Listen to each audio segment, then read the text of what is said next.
Halo guys, selamat datang di Gear. Kembali lagi dengan gue Renji. Di video kali ini gue akan bahas tentang salah satu bahan yang mungkin kalian sering temuin di beberapa produk.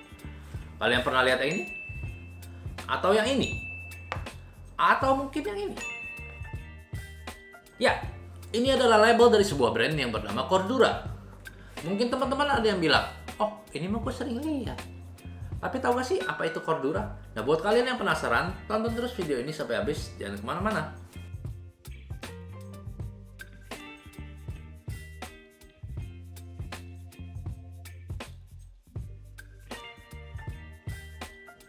Nah, Cordura ini awalnya diperkenalkan oleh DuPont sebagai salah satu jenis rayon. Namun di tahun 1928, salah satu rubber company saat itu memiliki permintaan. Mereka kepengen benang yang lebih kuat karena akan digunakan sebagai tire cord dari sebuah ban. Akhirnya para saintis dan engineer DuPont saat itu melakukan research untuk meningkatkan kekuatan benang ini. Sehingga terciptalah produk baru yang mereka namai Cordura. Ban yang menggunakan benang yang baru ini juga jadi lebih tipis dibanding sebelumnya. Dan juga suhu saat pemakaian pun lebih rendah, sehingga jangkauan jarak tempuh dari ban ini lebih jauh. Otomatis ya umurnya juga jadi lebih awet. Di tahun 1929, nama Cordura ini kemudian terdaftar sebagai merek dagang dari DuPont, yang sekarang dikuasai Invista, salah satu anak perusahaan dari Koch Industries. Cordura ini kemudian didevelop lebih jauh lagi saat Perang Dunia Kedua untuk digunakan sebagai ban kendaraan militer pada saat itu. Di tahun 1966, ketika formula baru nilon terbukti lebih kuat, nama brand Cordura dipindahkan dari produk rayon menjadi produk nilon. Kemudian di tahun 1977, para peneliti akhirnya menemukan cara untuk memberikan warna pada si Cordura ini, yang akhirnya menjadi breakthrough karena membuka kesempatan si Cordura ini untuk dipakai di berbagai macam keperluan komersil, seperti tas, pakaian, koper, dan bahkan perlengkapan militer. Saat ini juga udah banyak berbagai brand ternama lain yang memakai Cordura di berbagai produknya. Salah satu yang pertama adalah E-Spec.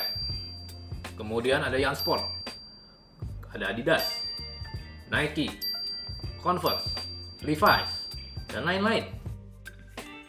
Kalian bisa lihat sekarang ini juga udah banyak berbagai macam jenis kain Cordura.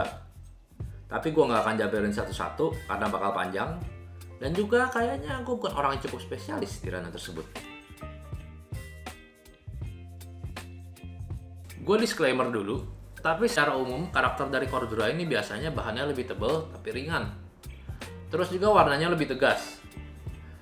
Teksturnya lebih kasar saat diraba, tapi dia lebih tahan terhadap abrasi.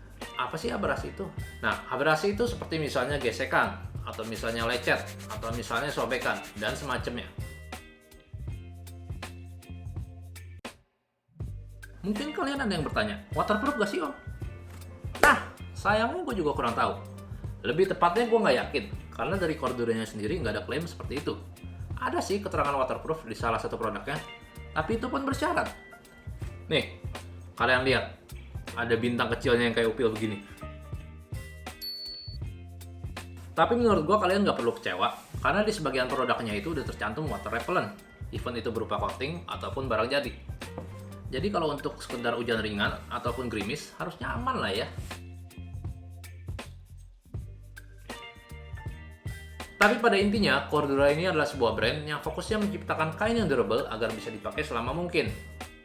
Nah, buat kalian yang tim quality over quantity, kalian patut pertimbangkan si Cordura ini. Dan jangan heran, kalau produk yang menggunakan Cordura ini biasanya harganya lebih mahal.